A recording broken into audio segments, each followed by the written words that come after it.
Bienvenido a la Iglesia San Pablo y de verdad te hemos esperado en nombre del liderazgo que planea estos eventos, el staff y la congregación. Bienvenido. Gracias, Alex. Gracias. Les agradezco mucho el honor de la invitación y el permiso que me dieron de estar con ustedes. Es un alto privilegio y lo tomo como algo muy importante. Lo primero es la narrativa bíblica. Una palabra acerca de la narrativa bíblica y su actual división en capítulos y versículos. Las divisiones en la Biblia no fueron originales ni inspiradas, sino que se originaron en diferentes épocas para facilitar el uso de la escritura. La Torá, por ejemplo, fue dividida en 154 secciones para poder leerla públicamente en la adoración cada semana en 3 años. Durante el cautiverio, siglo VII antes de Cristo, se la dividió en 53 o 54 secciones para poder leerla en 1 año. En el tiempo de la iglesia primitiva se comenzaron a dividir los evangelios en secciones y recién en el siglo XIII, en 1205, se creó la división en capítulos que tenemos hoy. Algunas versiones modernas de la Biblia eliminaron las divisiones. Está todo escrito, todo seguido. Es una sola historia el Evangelio de Juan, por ejemplo. No hay nada separado. La NBI, por ejemplo, en inglés, publicada en 2007 y 2011, ya tiene esa estructura. Cuando el Nuevo Testamento se escribió en griego, se escribió todo seguido, ni punto ni coma, no había nada. El griego, tan famoso que son los griegos con su filosofía, pero para escribir, no tenían ninguna gramática clara. Un idioma que para los que no estudiaron es complicado y difícil, sin embargo era toda una sola línea, de punta a punta. Entonces, tengo un punto con esto, quiero demostrar algo, nada más. También está el tema de los títulos y de los subtítulos en la Biblia, que tienen la finalidad de resumir el contenido de los párrafos como ayuda al lector.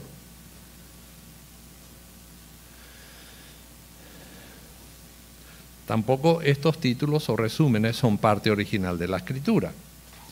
Y aunque a veces son de mucha ayuda, también tiene la particularidad de mostrar una tendencia, porque eso lo ponen los editores. Yo fui editor,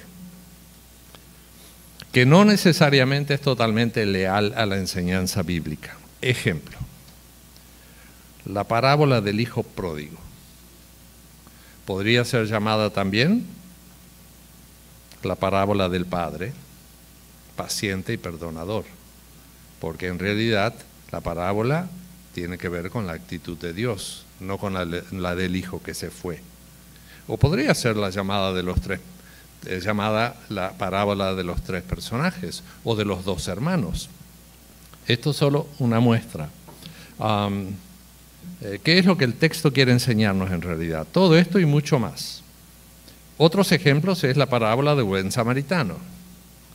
Jesús, cuando contó la parábola, nunca dijo que el samaritano era bueno. Había un samaritano, dijo, nada más, que pasó por ahí. Entonces, calificamos las cosas de alguna manera porque así lo sentimos, sin ninguna maldad, pero no necesariamente son reales. Entonces, otro título podría ser cómo cumplir el mandamiento de amar al prójimo, en vez del buen samaritano, porque de eso se trataba. ¿Quién es mi prójimo?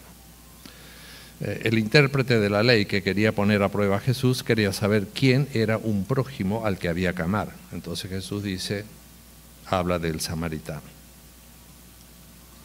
Entonces, Mateo 28 es otro de esos que tiene un título que a mí no me gusta.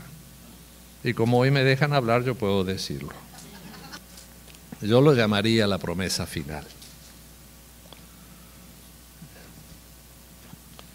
Eso pasa con el título al final del Evangelio de Mateo, la Gran Comisión. Si en estos versículos finales ponemos el énfasis más en Dios, Dios siempre es el sujeto en la Biblia.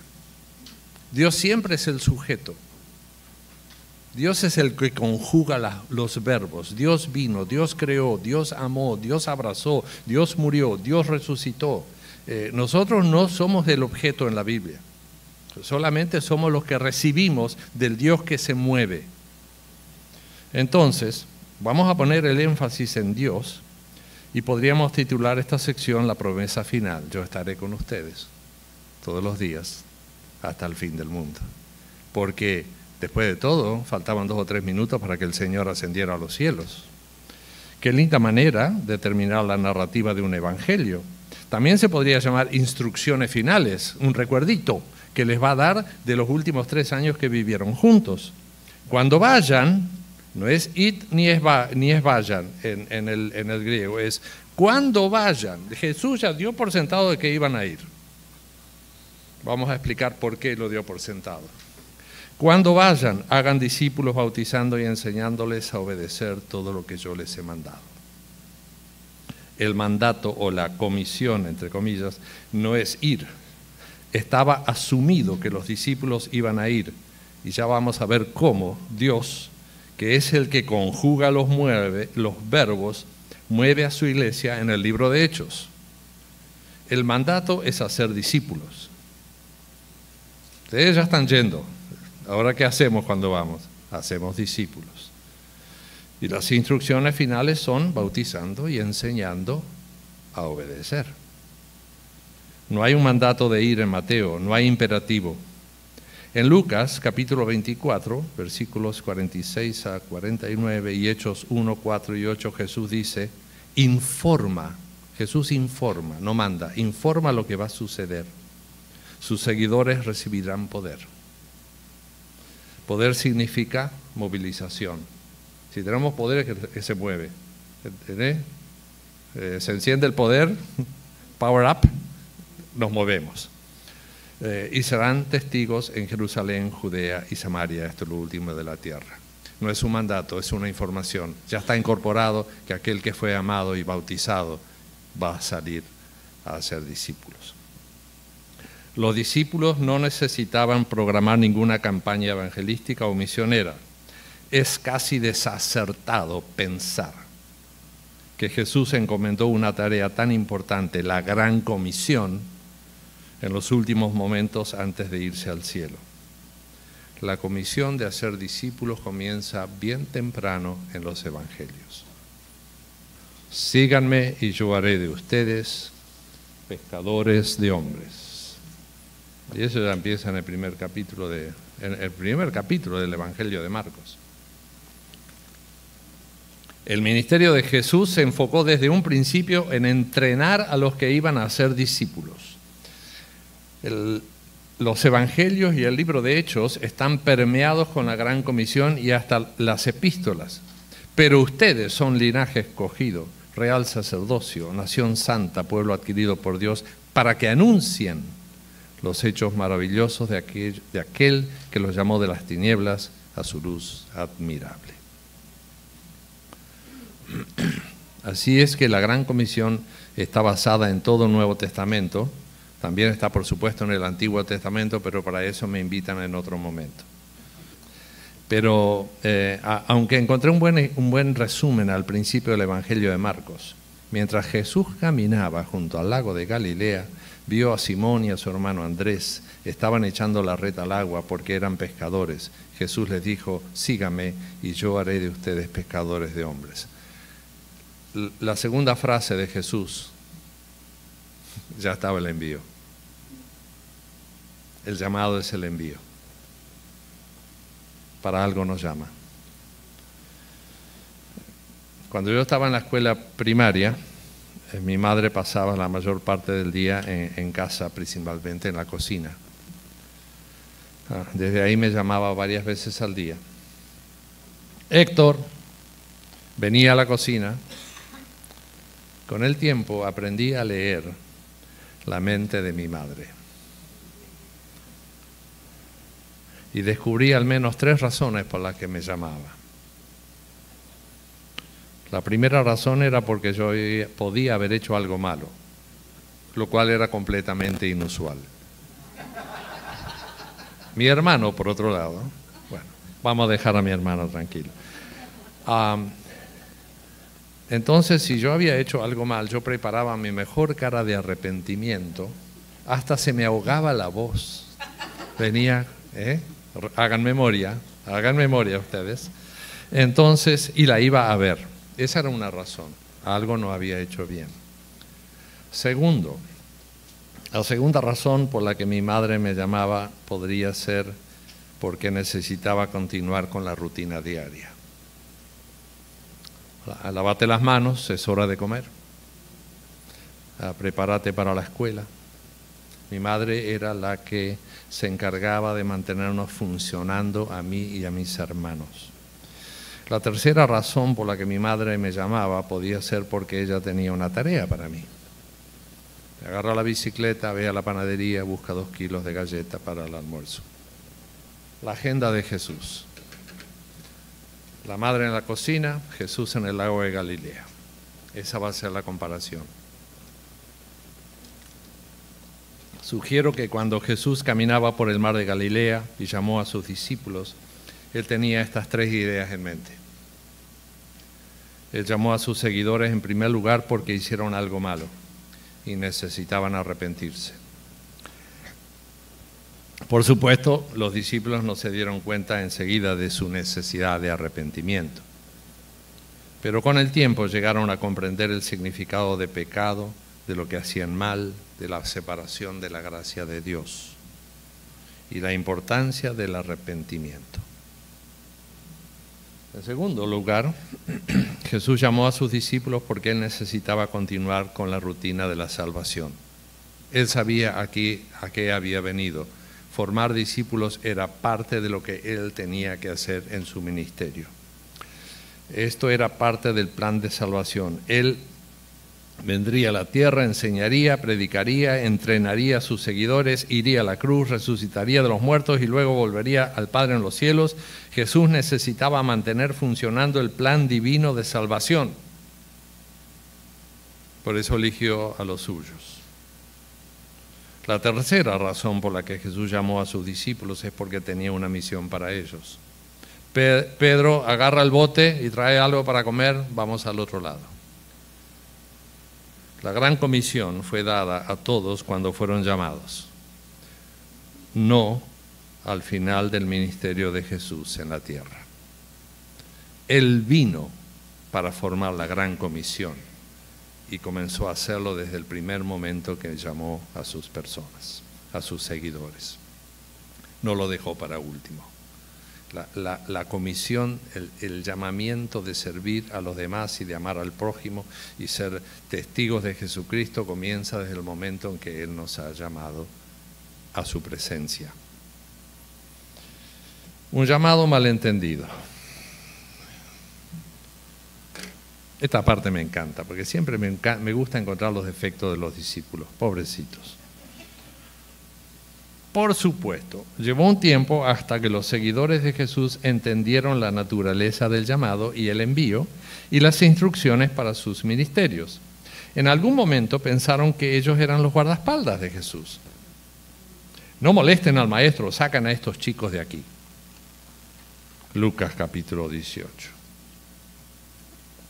O pensaban que necesitaban proteger a Jesús de un entorno molesto. Maestro, dile a esta mujer de Cananea que nos deje tranquilos, la que venía gritando, Hijo de David, ten piedad de mí. En Mateo 15. O pensaban que Jesús quería volver a ser grande Israel. Y comenzaron una discusión entre ellos para ver quién iba a ser el más grande en el reino cuando Jesús lo estableciera. La lucha de poder. Marcos capítulo 10. O tal vez pensaron que el papel de ellos en este nuevo reino era castigar a la gente por sus pecados. Señor, ¿quieres que enviemos fuego sobre estos insolentes samaritanos? Fue cuando Jesús pasó por Samaria con sus discípulos, entraron en un pueblo para alojarse ahí. El pueblo dijo, no queremos, no los queremos a ustedes acá. Lucas capítulo 9. Jesús dijo, bueno, vamos a seguir a otro pueblo. Y los discípulos dijeron, ¿quieres que enviemos fuego? Y bueno, Jesús se las aguantó todas esas cosas, esas inconsistencias con el plan que él tenía. Todas estas situaciones sucedieron después de que fueron llamados. Habían sido llamados. Mientras estaban yendo adelante y llevando la rutina de la salvación. Y mientras estaba siendo discipulados y enviados. En uno de los momentos más íntimos registrados en la Escritura entre Jesús y su Padre Celestial, el día antes de ser entregado, ora por sus discípulos con estas palabras, Juan 17. Santifícalos en tu verdad, tu palabra es verdad. Tal como tú me enviaste al mundo, así yo los he enviado. Ya habían sido enviados, mucho antes de Mateo 18.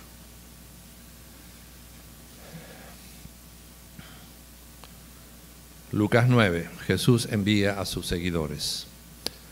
Jesús reunió a sus 12 discípulos y después de darles poder y autoridad para expulsar a todos los demonios y para sanar enfermos, los envió a predicar el reino de Dios y a sanar enfermos. Los discípulos salieron y fueron por todas las aldeas y por todas partes anunciando las buenas noticias y sanando enfermos. Lucas capítulo 10. El Señor eligió a otros 72 y de 2 en 2 los envió delante de él a todas las ciudades y lugares donde él tenía que ir. Cada vez que nosotros vamos, Jesús va a venir detrás en algún momento a ver a la persona con la que nosotros estuvimos. Esa es su promesa, esa fue parte de su rutina, venir detrás. En algún momento llegará. Y les dijo, ciertamente es mucha la mies, pero son pocos los segadores, por tanto pidan al Señor de la mies que envíe segadores a cosechar la mies. Puede ser que aquí, en este número de los 70 o 72, el griego hay manuscritos que tienen 70, otros tienen 72, haya una referencia a las 70 naciones registradas en Génesis capítulos 9 y 10. Después del diluvio, Dios bendijo a los hijos de Noé y a sus descendientes, y todos cuentan 70 grupos étnicos diferentes. Jesús envió 70, o tal vez 72. Jesús conocía el Antiguo Testamento. Quizás estuvo pensando en estas naciones que ya nacieron en aquel tiempo en el libro de Génesis. Cuando Dios bendice a Noé y a sus hijos y a todos sus descendientes, Dios es el creador de todas las naciones, bendice a todas las naciones y envía a sus seguidores a todas las naciones. Dios es claramente intencional en esto. Esto queda bien claro al final del Evangelio de Mateo, cuando Jesús les recuerda a sus discípulos que se le ha dado a él toda autoridad y les da esta gran promesa de que estará con ellos hasta el fin de la tierra. E intencionalmente les recuerda y comisiona que hagan discípulos de entre todas las naciones. Ese es el énfasis.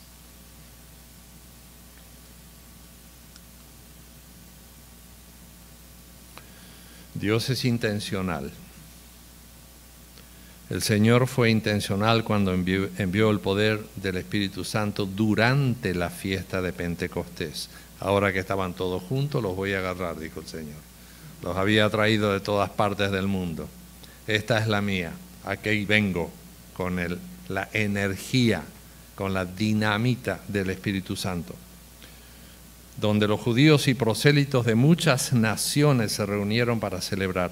Dios fue intencional cuando guió a Felipe a Samaria después del apedreamiento de Esteban, cuando los creyentes comenzaron a ser perseguidos.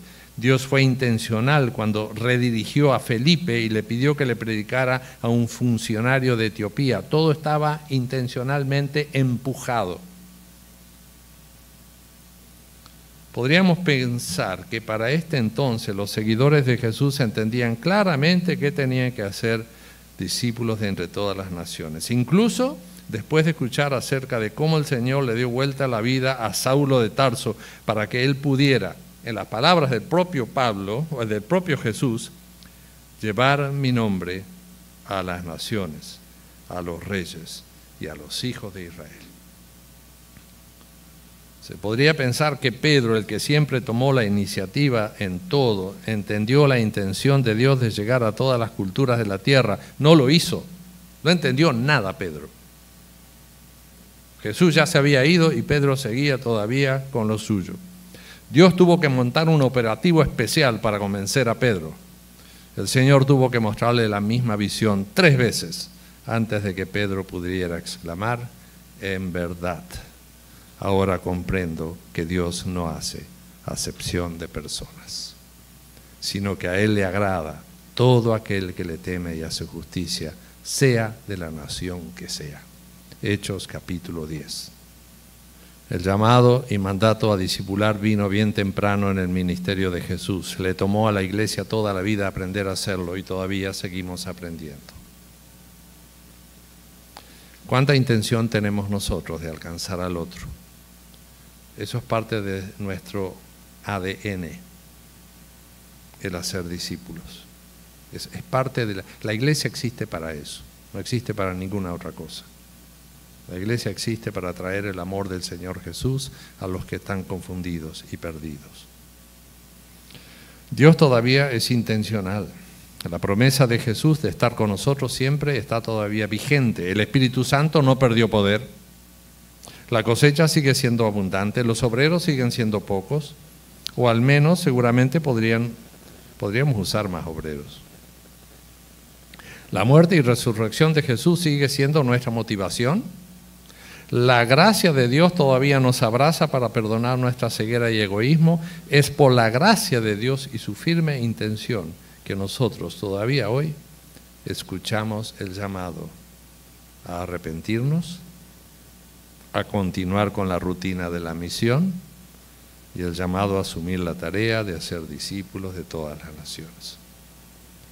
Y cuando dice naciones, no quiere decir a 2 o 3, dice naciones, pueblos enteros. El llamado es grande como Dios es grande. ¿Cómo se puso en marcha la misión en el Nuevo Testamento? Vamos a pasar un poco al libro de Hechos. La primera campaña misionera. La primera campaña misionera ocurrió en casa. En Hechos 2 se relata que durante la fiesta de Pentecostés había 12 naciones presentes que representan todo el mundo. Estos grupos que provenían de todos los rincones de la tierra señalan el carácter universal de la iglesia. 12 diversas regiones significan todo el mundo en la mentalidad y en el pensamiento de esa época. Una nota que saqué de la Biblia de la Reforma, el Espíritu Santo tal vez vino solo a los 12, aunque el cumplimiento de la profecía de Joel parece indicar más bien una referencia a los 120. Entonces un padre de la iglesia, Crisóstomo, escribe, ¿fue sobre los 12 que vino el Espíritu Santo? No, sino sobre los 120, porque si no, no tendría sentido que Pedro hubiera citado el testimonio del profeta Joel. Y Joel dice, vendrá el Espíritu sobre los jóvenes y sobre todos los que están recibiendo la palabra de Dios. Jesús da la promesa del Espíritu a los 11 y a los que estaban con ellos y los discípulos de Emaús. Eran muchos, incluidas las mujeres. Recibieron el soplo del Señor antes de su ascensión. Esta primera acción misionera fue organizada por Dios. Él eligió la fecha. Tenía a los apóstoles preparados. Trajo a la gente a la ciudad. Los agrupó en un mismo lugar y les abrió el corazón. Dios conjuga los verbos. Él es el que hace todo eso. Nosotros estábamos ahí, nada más. Nada de esto estaba planificado por la iglesia. Todo fue para la iglesia espontáneo. Tal vez de esta experiencia Pedro aprendió lo suficiente para decir en su primera carta, Honren en su corazón a Cristo como Señor y manténganse siempre listos para defenderse con mansedumbre y respeto ante aquellos que les piden explicarle la esperanza que hay en ustedes. Tenemos que estar preparados para explicarle al otro por qué estamos bien. Sobre todo en estos días de confusión y dolor con lo que ha sucedido ayer.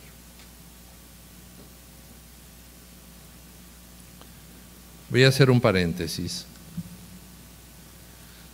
porque quiero tomar un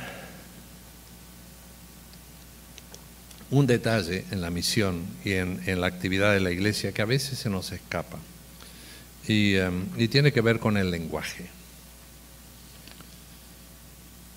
Hechos 2:11 dice: todos los escuchamos hablar en nuestra lengua acerca de las maravillas de Dios. Le pareció importante a Dios hablarles a los visitantes en el idioma materno. Es el idioma que llega al corazón. Dios quiere hablar como nos habló nuestra mamá, mientras nos amamantaba. Ese es el lenguaje, esa es la conexión que Dios quiere hablar, de tener. Y no es solo lenguaje de idioma, es un lenguaje que lleva un poco más. Es importante usar un idioma que le llegue a la gente. Hay un lenguaje teológico y religioso que nosotros los líderes usamos mucho y el pobre laico está ahí escuchándonos sin saber qué estamos diciendo. Que solo dentro de la iglesia luterana sabemos perfectamente muchas de esas cositas, ley evangelio, etc. Nos llevó años entender ese lenguaje teológico religioso. Yo pasé por 2 seminarios, hasta que yo aprendí todo eso.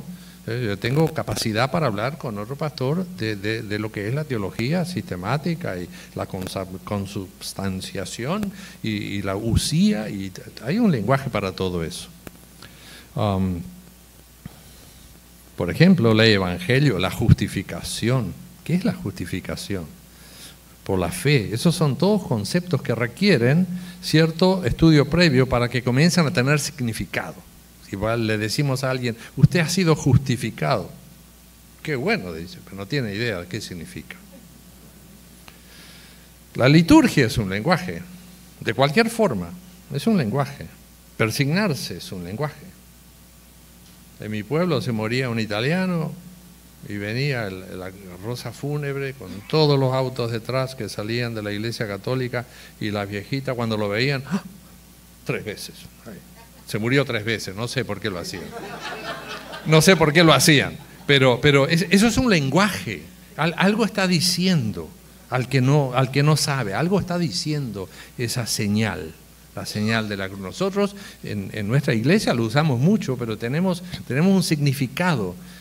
Cuando vienen niños a la Santa Cena que no la toman, yo los bendigo en el nombre de Jesús y les hago la señal del Cristo crucificado. Es un lenguaje. Entonces, ¿cuánto entiende el que no viene de nuestra misma tradición y cultura?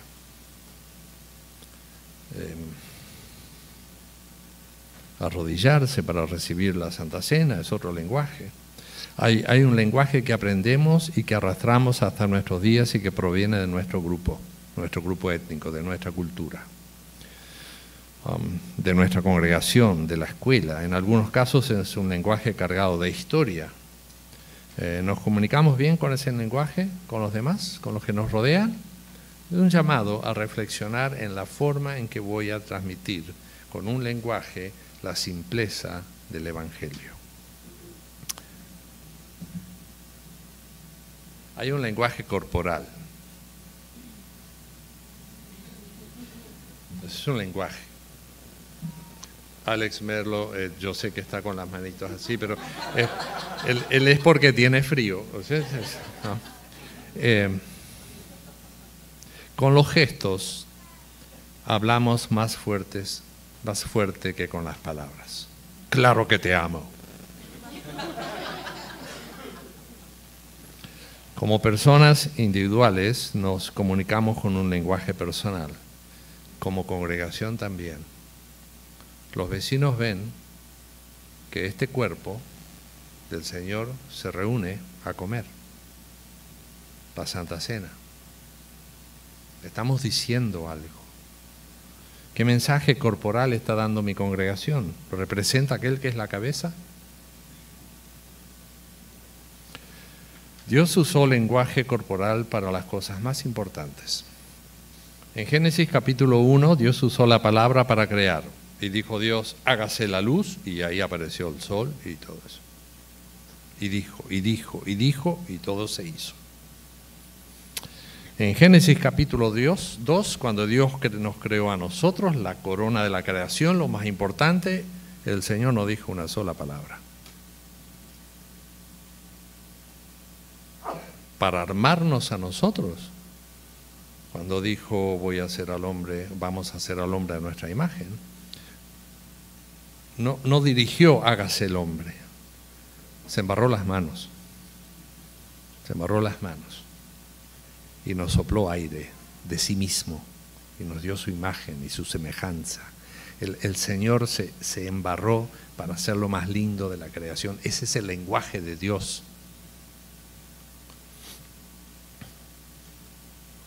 El lenguaje, aunque la palabra de Dios es importante, el lenguaje corporal de Dios también. Y si no, miremos a Jesús, que se dejó colgar en una cruz para restaurarnos y reconciliarnos con el Padre. Ahí Jesús habló más fuerte que con ninguna otra palabra. Tanto para la creación y la recreación del hombre, Dios habló fuerte y convincentemente por medio de su cuerpo y de su acción. Pues Cristo no me envió a bautizar, sino a predicar el Evangelio, y esto no con palabras elocuentes, para que la cruz de Cristo no perdiera su valor. El mensaje de la cruz es ciertamente una locura para los que se pierden. Es un lenguaje que no se entiende, dice el apóstol Pablo, 1 Corintios capítulo 1. Pero para los que se salvan, es decir, para nosotros, es un lenguaje que entendemos, es poder de Dios. Ya vamos a ver en la segunda sección cómo hacemos nosotros para hablar, con qué lenguaje hablamos, para compartir el Evangelio. Hay también un lenguaje de las actitudes. Nuestra tarea como cuerpo de Cristo es discipular. No ser los guardaespaldas de Jesús, ni sacarnos a la gente de encima, ni incinerar samaritanos. Cuando Pablo le escribe a Timoteo acerca de los siervos de Dios, dice, y el siervo del Señor no debe ser contencioso, peleador con palabras, sino amable para con todos, apto para enseñar, sufrido, que corrija con mansedumbre a los que se oponen, por si acaso Dios les concede arrepentirse para que conozcan la verdad. Estamos cargados de actitudes. Esa es la actitud del discípulo, es una actitud del discípulo para discipular. En 1 Timoteo 3, Pablo destaca las actitudes que deben tener los obispos y los diáconos, o sea, los pastores, y las mujeres. Sobrio, prudente, decoroso, hospedador, amable, apacible, que tenga buen testimonio, honesto, fieles en todo. Y ahí vamos. Fieles en todo. Pablo resalta las actitudes que comunican amor, que abren el diálogo, que atraen, que escuchan, que comunican las características de Dios. Porque esas son las actitudes que hemos recibido cuando Dios nos sopló el aliento de vida. Hay un lenguaje espiritual. Pero el hombre natural, dice el apóstol Pablo en 1 Corintios 2, no percibe las cosas que son del Espíritu de Dios porque para él son locura. Y tampoco las puede entender porque tienen que discernirse espiritualmente. También les dice a los colosenses, por eso nosotros desde el día que lo supimos no cesamos de orar por ustedes y de pedir que Dios los llene del conocimiento de su voluntad en toda sabiduría e inteligencia espiritual, Hay una inteligencia espiritual para que vivan como es digno del Señor. Es decir, siempre haciendo todo lo que a Él le agrada, produciendo los frutos de toda buena obra y creciendo en el conocimiento.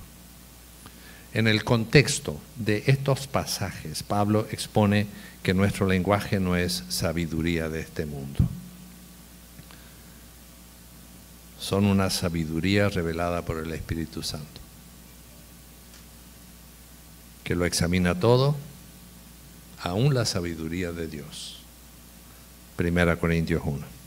Voy a cerrar el paréntesis y vamos a la segunda campaña misionera.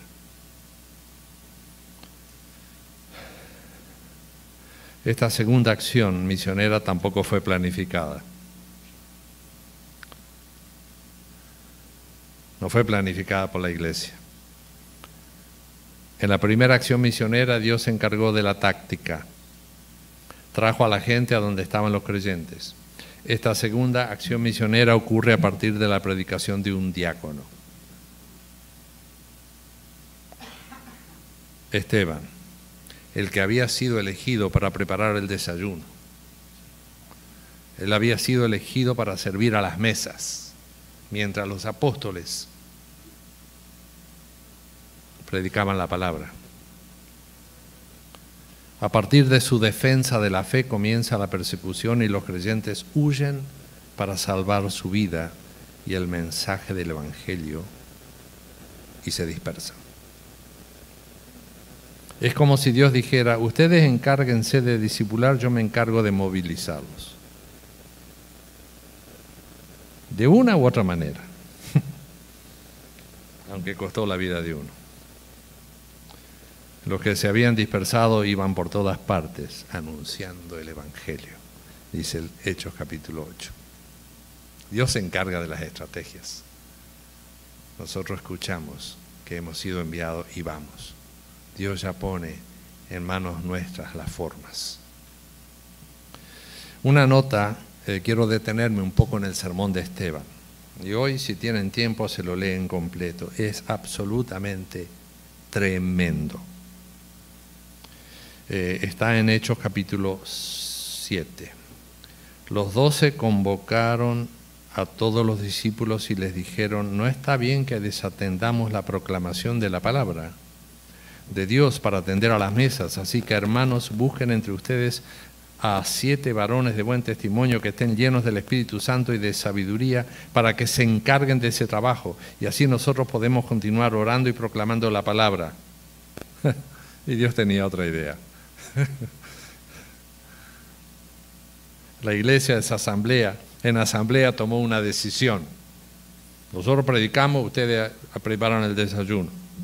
Separar a los que predican de los que sirven socialmente. En el capítulo siguiente, a Dios se le ocurrió otra idea. Y puso uno que preparó el desayuno a predicar. El sermón más impresionante que van a encontrar en todas las Escrituras, con excepción de lo que predicó Jesús. Es impresionante ver cómo Esteban los atravesó por todo el Antiguo Testamento, llevando a Cristo en el medio como una línea dorada en 5 minutos. A Dios se le ocurre poner a un diácono lleno del Espíritu Santo a predicar el sermón más completo que se registra en la Escritura, con excepción de los sermones de Jesús. Esteban se basó en la narrativa del Antiguo Testamento, no citó versículos ni capítulos bíblicos, ni libros de la Biblia, ni subtítulos de la Escritura, sino que resumió la historia de la salvación comenzando con Abraham. Génesis, el primer llamado claro de Dios. Abraham, ven, te voy a enviar a otra parte, con un propósito, serás de bendición. Después siguió con Moisés, Josué, David, Salomón, hasta llegar a Jesús. Esteban supo leer la salvación y la acción de Dios en el Antiguo Testamento para encontrar y proclamar a Jesús. Es el sermón más cristocéntrico que vamos a encontrar en toda la Escritura. Jesús es proclamado. Y basado en el Antiguo Testamento. Se encuentra esto todo en la Escritura. Termina el relato diciendo que Jesús, que estaba sentado a la diestra de Dios, se puso de pie para recibir al primer testigo, mártir, cuando él entregó su espíritu, cuando fue apedreado. Así dice el texto original. Es la única vez que vemos en la Escritura que el Señor Jesús se pone de pie cuando uno de los suyos muere. Y veo los cielos abiertos, dijo Esteban, y al Señor Jesús. Hechos capítulo 7. Y a partir de ese momento se pone en movimiento una iglesia animada a compartir el Evangelio, por donde sea que fueron perseguidos. Los corrían de atrás. Y ellos huyeron para guardar su vida y el mensaje del Evangelio. Ellos no tenían el permiso de morir todavía. Y llegamos hasta el día de hoy. Los que estamos aquí reunidos somos el resultado del testimonio veraz de ellos, de aquellos que recibieron el llamado de Dios y fueron enviados. Y nosotros también fuimos llamados para ser enviados. Desde el mismo momento en que el Espíritu Santo entró en nuestra vida, sea en el bautismo, sea cuando hayamos depositado nuestra fe en el Señor Jesús, eres mío para que vayas. San Pablo nos anima. Una conclusión un poco más estructurada ahora para que vean que trabajé en esto. Creciendo en la obra del Señor siempre. Porque la obra no carece de sentido. El trabajo vuestro, dicen las versiones antiguas, en el Señor no es en vano. Parece en vano a veces, por años. Sembramos y sembramos, pero no es en vano. No carece de sentido. Efesios 4. Este es mi favorito. Porque nos quedamos cortos en lo que Dios quiere hacer de nosotros. Dios, dice el apóstol Pablo, dio dones a su iglesia, pastores, maestros, profetas y evangelistas. ¿Para qué? Para preparar a los santos, a todo el cuerpo de Cristo. ¿Para qué? Para hacer que cada hombre llegue a la estatura del Señor Jesús, la plenitud de Cristo. Segunda Timoteo 2, encárgaselo a hombres fieles para enseñar a otros, le dice San Pablo a Timoteo. Encarga. Ya están mandados, pero ayúdalos. Segunda Timoteo 4, instes a tiempo y a destiempo. No hay tiempo inoportuno para Dios. Pentecostés podían haber dicho en Pentecostés no, porque estamos ocupados con la fiesta Pentecostés. Dijo el Señor, justamente, ese es el tiempo oportuno. Ahora no, porque estamos lamentando la muerte de Esteban, que se nos murió, pobrecito, estaba sirviendo, lo mataron a ladrillazos. Ese es el tiempo oportuno. Hay más tiempos oportunos que inoportunos. A veces hablamos inoportunamente, pero eso es un problema nuestro. Entonces, insistamos a tiempo y a destiempo, en tiempo oportuno y en tiempo no tan oportuno. San Pedro nos anima. Son pueblo adquirido por Dios para que anuncien las virtudes. Las virtudes. Lutero dice que para conocer a Dios tenemos que conocer sus beneficios. Eso es conocer a Dios. ¿Quién es tu Dios? Es el Dios que me dio la vida, es el Dios que me amó en Jesús, es el Dios que me prepara un cielo.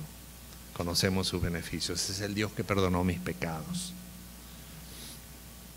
Primera Pedro 3:15, con mansedumbre y respeto. Ahí yo tuve que crecer bastante, porque cuando era joven era un poco menos paciente y menos manso. Entonces, mansedumbre y respeto, porque es el lenguaje corporal, esas actitudes, las que le van a hacer que el otro nos pregunte, ¿cómo es que usted tiene tanta paz? Y tenemos que estar preparados para poder darle razón de la esperanza que tenemos. Jesús nos anima. Juan 16:33. Miren cómo nos anima. En el mundo tendrán aflicción. No se preocupen. Yo ya vencí el mundo. Yo ya vencí el mundo. Lo que pasó ayer, el Señor sabía, como cuando oraste, hermano. El Señor sabe, en su presencia sabe todo eso. Y esa es la aflicción del mundo. No vamos a escapar. Dios jamás nos mintió. Lo dijo bien en claro. Estudio bíblico de mañana vamos a trabajar un poco ese tema, cómo está encajado ese llamado a los 12, ahí dentro de las aflicciones del mundo. Mateo 28:20, en el que no puse vayan y hagan discípulos, no, ese ya salió fuera de mi vocabulario teológico. Ahora yo voy a estar con ustedes, a donde sea que vayan, hasta el fin del mundo, porque van a ir. Jesús van a ir, ya van a ver cómo van a ir. Y Pablo sufre algunos naufragios, pero no estaba yendo. Sí, ya vas a ver dónde va. Y cuando Dios llama, van a ir. Como Jonás quiso no ir, tuvo que ir igual. Así que esa no es mi preocupación, la estrategia. Mi preocupación es que entendamos que cuando Dios nos llamó, nos metió en nuestro ADN espiritual y cristiano, que estamos enviados. Fuimos amados y enviados, amados y enviados. Hay otros llamados. Cuando Jesús restituye a Pedro y 3 veces le dice, Pedro, yo sé, me negaste, apacienta mis ovejas. Ese es el llamado.